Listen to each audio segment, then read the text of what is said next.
గంజాయికి AP care of గా మారిపోయిందా? రాజకీయ వ్యవస్థ కూడా గంజాయి దందాలో కూరుకుపోయిందంటూ గత ప్రభుత్వంపై అనేక విమర్శలు వచ్చిన సంగతి తెలిసిందే. ద్వారంపూడి లాంటి వారి పేరు ప్రముఖంగా వినిపించింది. బడా బడా రాజకీయ నేతలు గంజాయి దందా వెనుక ఉండడంతో పోలీసులు కూడా ఎలాంటి చర్యలు తీసుకోలేకపోయారు. దీంతో గంజాయి పెంపకం, రవాణా, వినియోగం విచ్చలవిడిగా సాగింది. ఇప్పుడు ప్రభుత్వం మారింది. మరి కూటమి సర్కార్ గంజాయిని ఏ మేరకు అరికట్టగలదు?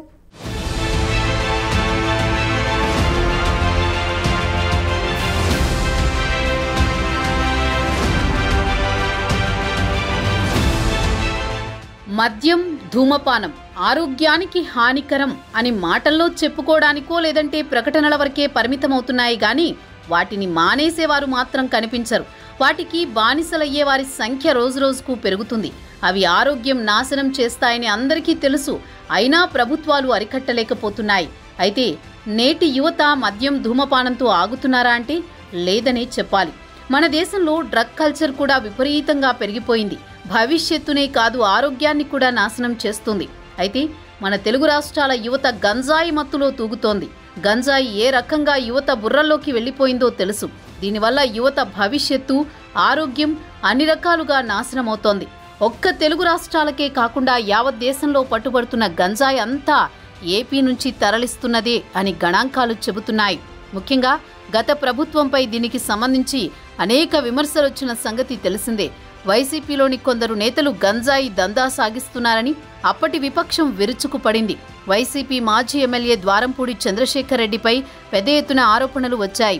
కాకినాడ పోర్టు ద్వారా అక్రమ బియ్యం రవాణా, డ్రగ్స్, గంజాయి అంతా అప్పట్లో ద్వారంపూడి చంద్రశేఖర్ రెడ్డి కనుసన్నల్లోనే జరిగిందని ఎన్నికల ప్రచారంలో పవన్ కళ్యాణ్ ఆరోపించారు.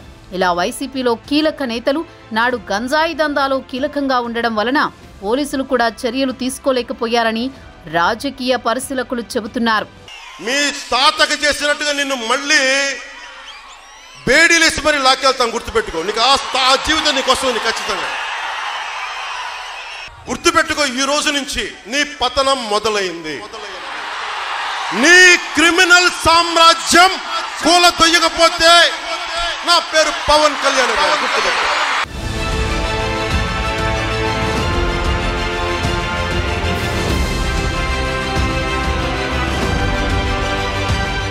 ద్వారంపూడి చంద్రశేఖర్ రెడ్డి లాంటి వారి పాత్ర గంజాయి దందాలో కీలకంగా ఉన్నట్టు ఇప్పటికే కూటమి సర్కార్ గుర్తించినట్లు సమాచారం. రేషన్ దందా మాత్రమే కాకుండా గంజాయిని కూడా పెద్ద ఎత్తున విదేశాలకు స్మగ్లింగ్ చేసినట్లు కూటమి నేతలు చెబుతున్నారు. ఇప్పటికే ద్వారంపూడి రేషన్ దందాపై విచారణ చేపట్టి చర్యలు తీసుకునేలా మంత్రి నాదెండ్ల మనోహర్ అడుగులు వేస్తున్నారు. ఇక ద్వారంపూడి సాగించిన గంజాయి దందాపై కూడా విచారణ చేపట్టి అక్రమాలన్నీ తవ్వితీసి త్వరలోనే ఆయన్ను జైలుకు పంపడం ఖాయమని కూటమి వర్గాల్లో టాక్ వినిపిస్తోంది.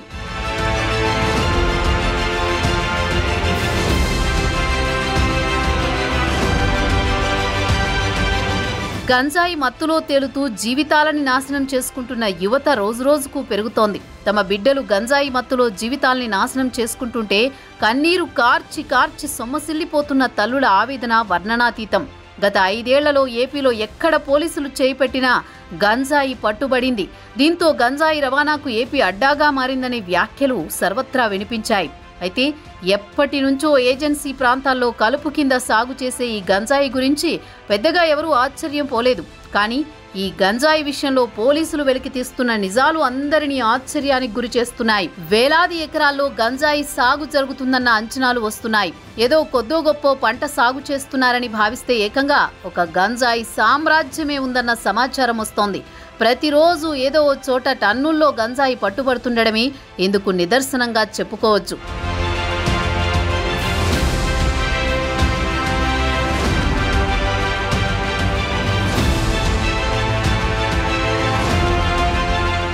అయితే పట్టుబడే గంజాయి 1-2% మాత్రమే అని, మిగతా 98% గంజాయి మాత్రం గుట్టు చప్పుడు కాకుండా తరలిపోతోంది అంటున్నారు. ఎవరికి అందాల్సిన కమిషన్లు వారికి అందుతున్నాయని, అందుకే గత 5 ఏళ్లలో గంజాయి సామ్రాజ్యం విస్తరించిందని చెబుతున్నారు. గంజాయికి బానిసలుగా మారిన పిల్లల తల్లిదండ్రులు మాత్రం కూటమి ప్రభుత్వమైనా సరే దీనికి అడ్డుకట్ట వేయాలని కోరుతున్నారు. విశాఖ ఏజెన్సీ కేంద్రంగా గంజాయి పంట పండిస్తున్నట్లు తెలుస్తోంది. అంతేకాదు గంజాయిని దేశంలోని నలుమూలలకు చేరుస్తున్నారని సమాచారం. గతంలో విశాఖ మన్యంలో 100 ఎకరాల్లో జరిగే గంజాయి సాగు ఇప్పుడు 1000 ఎకరాలకు విస్తరించింది. విశాఖ ఏజెన్సీలోని గిరిజనులతో గంజాయి సాగు చేయిస్తూ గత ప్రభుత్వంలోని కొంతమంది నేతలే ఈ దందాను పెంచి పోషించారని తెలుగుదేశం, జనసేన ఆరోపిస్తున్నాయి. మన రాష్ట్రం నుండి ఏటా 8,000 కోట్ల విలువైన గంజాయిని వివిధ రాష్ట్రాలకు, విదేశాలకు అక్రమంగా తరలిస్తున్నారని అనధికారిక అంచనాలు చెబుతున్నాయి. ఇక ఈ గంజాయి విలువ జాతీయ, అంతర్జాతీయ మార్కెట్లోకి చేరేసరికి 25,000 కోట్ల పైమాటగా తేలుతోంది. ఇంత పెద్ద ఎత్తున గంజాయి సాగు చేస్తున్నా, ఇతర రాష్ట్రాలకు, విదేశాలకు అక్రమ రవాణా జరుగుతున్నా అధికారులు ఈ దందాకు అడ్డుకట్ట వేయలేకపోతున్నారనే విమర్శలొస్తున్నాయి.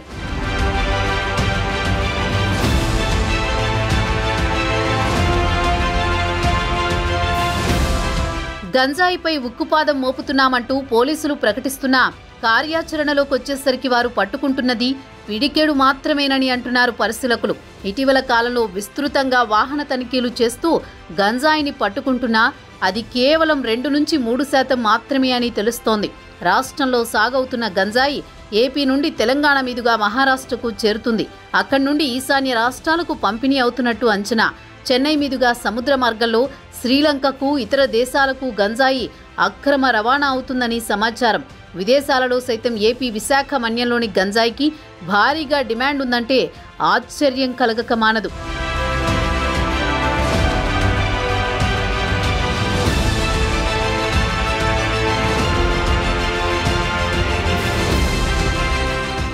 విశాఖ మన్యం నుంచి విదేశాల వరకు గంజాయి అక్రమ రవాణా జరుగుతుందంటే ఏపీలో మాదక ద్రవ్యాల మత్తుముఠాల పనితీరు ఏ విధంగా ఉందో అర్థం చేసుకోవచ్చు.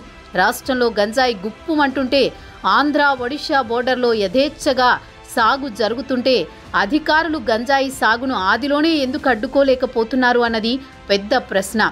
ఓవైపు గంజాయి మత్తులో మైనర్లు కూడా చెలరేగిపోయి దారుణాలకు పాల్పడుతున్నారు. మత్తులో తూలుతూ అనేక నేరాలకు పాల్పడుతున్నారు. గత 5 ఏళ్లలో జరిగిన కొన్ని అత్యాచారాలు, హత్యలకు కారణం గంజాయి మత్తే అన్న విమర్శలు చాలానే వచ్చాయి.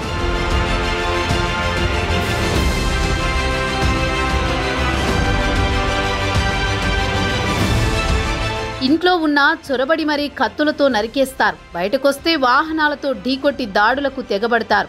బడికెళ్లే చిన్నారుల గొంతులను బ్లేడుతో కోసేస్తారు. ఇదేంటని ప్రశ్నిస్తే రక్తమోడేలా కొడతారు. పోలీసులకు ఫిర్యాదు చేస్తే పగతో ప్రతీకారం తీర్చుకుంటారు. గట్టిగా నిలదీస్తే మారణాయుధాలతో చెలరేగిపోతారు. హత్యలు, అపహరణలు, అత్యాచారాలు, దాడులు, దారుణాలు ఇలా ఒకటేమిటి, కరడుగట్టిన నేరగాళ్ల ముఠాలను తలదన్నేలా గంజాయి గ్యాంగులు పెట్టరేగిపోతున్న సందర్భాలు అనేకం ఉన్నాయి. శ్రీకాకుళం నుంచి చిత్తూరు వరకు గంజాయి మత్తులో చేస్తున్న నేరాలు విపరీతంగా పెరుగుతున్నాయి. ఏపీ వ్యాప్తంగా గంజాయి విచ్చలవిడిగా అమ్మకం జరుగుతోందన్నది మాత్రం కళ్ల ముందు కనిపిస్తున్న నిజం. యువత భవిష్యత్తు గంజాయికి బానిసగా మారుతోందన్న ఆందోళన ఏపీలో వ్యక్తమవుతోంది. అయితే కూటమి సర్కార్ 100 రోజుల్లోనే ఏపీని గంజాయి నుంచి విముక్తి కల్పిస్తామని హామీ ఇస్తోంది. 3 నెలల్లో మార్పు తీసుకొస్తాం. 3 నెలల టైం ఇచ్చా. 3 నెలల్లో ఎట్టి పరిస్థితుల్లోని వైజాగ్లో గంజాయి అన్నది ట్రాన్స్పోర్టేషన్ కానీ, గంజాయి విచ్చలవిడితనం కానీ నేను తగ్గిస్తాం. నాకు చాలా కాన్ఫిడెన్స్ ఉంది. డెఫినెట్గా ఆ రకంగానే పనిచేస్తాం. నేను ఛార్జ్ తీసుకొని వచ్చిన తర్వాత కూడా డీ అడిక్షన్ సెంటర్స్ మరీ దారుణం అండి. 3 ఉన్నాయట, 30 మంది ఉన్నారట. ఇక్కడేమో 1200 మంది ట్రాన్స్పోర్ట్ చేసిన వాళ్ళు పట్టుకున్నారు. 30 మంది డీ అడిక్షన్ సెంటర్లు అంటే 6 days 7 days సరిపోతాయి అన్న ఫీలింగ్. ఏదో ఆర్గనైజేషన్స్ ద్వారా చేస్తున్నారు. కేజీహెచ్లో ఎందుకు మనం ఒక బ్లాక్ తీసుకోలేకపోతున్నాం? So at the same time schools దగ్గర అవేర్నెస్ ప్రోగ్రామ్స్ కండక్ట్ చేయాలి. ట్రైబల్లోని మనకి ట్రైబల్ ఏరియాలో అవేర్నెస్ ప్రోగ్రామ్స్ కండక్ట్ చేయాలి. నాకైతే పూర్తి నమ్మకం ఉంది. ఎలాగైనా ఎట్టి పరిస్థితుల్లోనైనా ఈ గంజాయిని స్టెప్ బై స్టెప్ మేము ఎట్టి పరిస్థితులు అరికడతాం. క్రైమ్ రేటు కూడా ఎట్టి పరిస్థితి తగ్గుతుందని నమ్మకం అయితే నాకు ఉంది. దానికి అనుగుణంగానే అఫీషియల్స్తో కానీ, అదేవిధంగా చంద్రబాబు నాయుడు గారితో కానీ డిస్కస్ చేసి వాళ్ళకి కావాల్సిన ఫెసిలిటీస్ కూడా కల్పించడానికి నేను చర్యలు తీసుకుంటాను. బాగా చదువుకుని ప్రయోజకులు అవ్వాల్సిన పిల్లలు తమ కళ్ల ముందే మత్తుకు బానిసలై జీవితాలను బలి చేసుకుంటుంటే ఏ తల్లిదండ్రులకైనా నరకమే. కాలేజీ పిల్లలే కాదు, స్కూలు పిల్లలు సైతం గంజాయి మత్తులో తూగుతూ జీవితాలను ఛిద్రం చేసుకుంటున్నారు. ఇప్పటికైనా గంజాయి మహమ్మారిని అరికట్టాల్సిన బాధ్యత అందరిపైన ఉంది.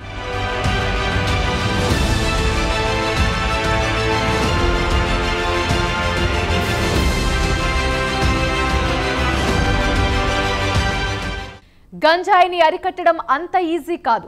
ఎందుకంటే రాజకీయ నాయకులే కాకుండా చాలా మంది బడా అధికారులు కూడా ఇందులో భాగస్వాములుగా ఉండటమే ప్రధానమైన అడ్డంకి. మరి ఇన్ని అడ్డంకులను అధిగమించి గంజాయిని అరికట్టగలరా? యువత జీవితాలు మత్తుకు చిత్తవ్వకుండా భరోసా ఇవ్వగలరా? కూటమి ప్రభుత్వంలో గంజాయి నిషేధానికి ఎలాంటి చర్యలు తీసుకుంటారు?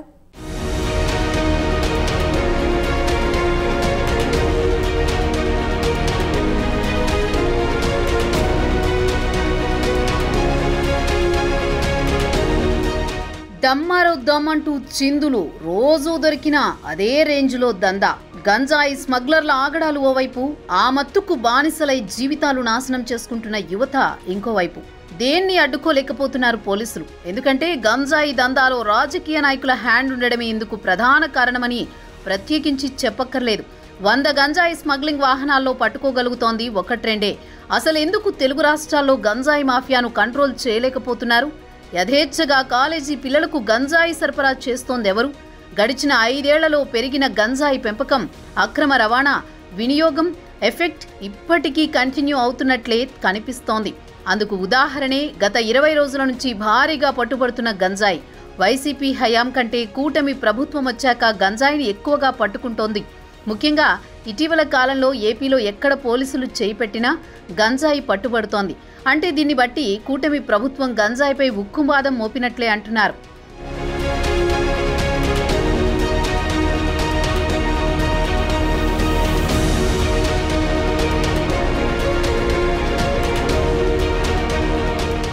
ఏ దందా అయినా, ఎలాంటి చట్ట వ్యతిరేక కార్యకలాపమైనా అరికట్టాలంటే దానికి అధికారులు, పాలకుల సహకారం ఉండాలి.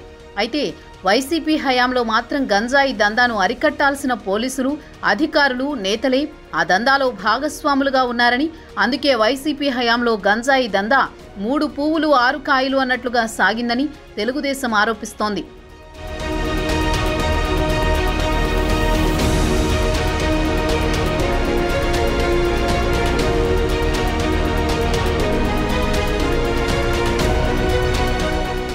దేశవ్యాప్తంగా ఆల్కహాల్ తర్వాత ఎక్కువ మంది గంజాయి వ్యసనపరులుగా మారుతున్నారు. సరదాగా అలవాటు చేసుకుంటున్న ప్రతి 11 మందిలో ఒకరు పూర్తిగా దానికి బానిసలైపోతున్నట్టు అధ్యయనాల్లో తేలింది. హైదరాబాద్ వంటి నగరాలు, ఇతర పట్టణాల్లోని కళాశాలల్లో చదివే విద్యార్థులు కొందరు చెడు స్నేహాల ఫలితంగా గంజాయికి బానిసలవుతున్నారు. తొలుత ఆ మత్తు కోసం, అనంతరం దాని ద్వారా ధనం సంపాదించడానికి అడ్డదారులు తొక్కుతూ బంగారు భవిష్యత్తును నాశనం చేసుకుంటున్నారు. గంజాయి రవాణా కేసుల్లో చిక్కి విచారణ ఖైదీలుగా ఉన్న వారిలో 80% పేద, మధ్యతరగతి వర్గాల వారే. తెలుగు రాష్ట్రాల్లో ఎక్కడ గంజాయి పట్టుబడ్డా దాని మూలాలు ఉత్తరాంధ్రలో, ముఖ్యంగా విశాఖ మన్యంలోనే ఉంటున్నాయి.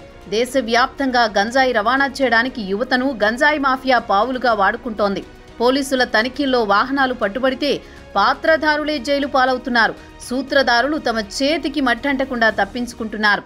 ఎస్పెషల్లీ గంజాయికి టాస్క్ ఫోర్స్ అనేది ఏర్పాటు చేస్తున్నామండి. ప్యాటర్న్ ఏంటంటే ఇప్పుడు మనకి నైట్ అయ్యేసరికి చాలా మంది గుంపులుగా చేరటాలు, గంజాయి తీసుకోవడాలు రోడ్ల మీద నేను చాలా సందర్భాల్లో చూశాను. ఎక్కువ నేను పాయకరపేట నుంచి వచ్చేటప్పుడు కానీ, జర్నీస్ చేసేటప్పుడు కానీ చూసుకుంటే ఒక చిన్న గట్ల మీద గ్రూప్ ఆఫ్ పీపుల్ కూర్చోవటం, ఆ వచ్చే వాళ్ళు వచ్చే వెహికల్స్ని ఆపడం, చైన్ స్నాచింగ్స్ ఇవన్నీ కూడా చాలా ఎక్కువగా జరుగుతున్నాయి. సో సిటీ సరౌండింగ్స్ అంతా కూడా ఆ అలర్ట్నెస్ అనేది క్రియేట్ చేయాలి ఫస్ట్. అంటే ఈ గుంపులుగా కూర్చొని రోడ్ల మీద కూర్చొని గంజాయి తాగేది, రోడ్ల మీద వాళ్ళు వీరంగం చేసేది, రోడ్ల మీద వెళ్ళే పాసెంజర్స్ని ఆపేది, ముందు అలాంటివన్నీ కొంచెం ఉన్నవి కంట్రోల్ అవ్వాలి. దానికి కంట్రోల్ అవ్వడానికి ముందు టాస్క్ ఫోర్స్ అనేది పనిచేస్తుంది. గంజాయి సాగును అరికట్టేందుకు గిరిజనులకు, స్థానికులకు ప్రత్యామ్నాయ పంటలు, ఉపాధి మార్గాలను చూపుతామని ప్రభుత్వాలు చెబుతున్నా ఆచరణలో వీలు పడడం లేదు. మన్యం ప్రాంతాల్లో గిరిజనులు సాధారణ పంటల కంటే గంజాయి పంటల వైపే మొగ్గు చూపడానికి కారణం గంజాయి సాగు అయితే ఎక్కువ డబ్బులు వస్తాయన్న ఆశతోనే. ప్రభుత్వం అటువంటి వారికి భరోసా కల్పించాలి, ప్రత్యామ్నాయ ఉపాధి మార్గాలు చూపించాలి. ఇక గంజాయిని రవాణా చేసే వారిని కఠినంగా శిక్షించాలి. ఈ దందా వెనుక ఎంతటి వారున్నా సరే వదిలిపెట్టకూడదు. అధికారులైనా రాజకీయ నేతలైనా ఎవరున్నా సరే వారిపై కఠిన చట్టాలతో కేసులు మోపి జైలుకు పంపాలి.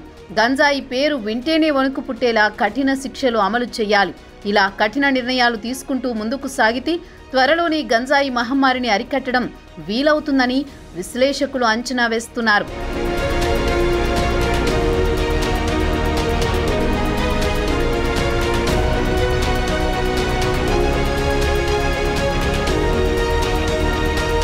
ఒకసారైనా గంజాయి తాగాలనే టీనేజర్స్ కోరికతో జీవితమే నాశనమవుతోంది. గంజాయి మత్తును ఒక్కసారి రుచి చూసిన తర్వాత మళ్లీ మళ్లీ కావాలనే కోరిక పెంచి బానిసగా మార్చడమే ఆ మహమ్మారికున్న పవర్. దీంతో దాన్ని కంట్రోల్ చేసుకోలేకపోతున్నారు. గంజాయిని అరికడితే తప్ప యువత జీవితాలు బాగుపడవు. ఇందుకు ఆ మహమ్మారి నిర్మూలన అసాధ్యమేమీ కాదు. సర్వత్రా కట్టడి కష్టమూ కాదు.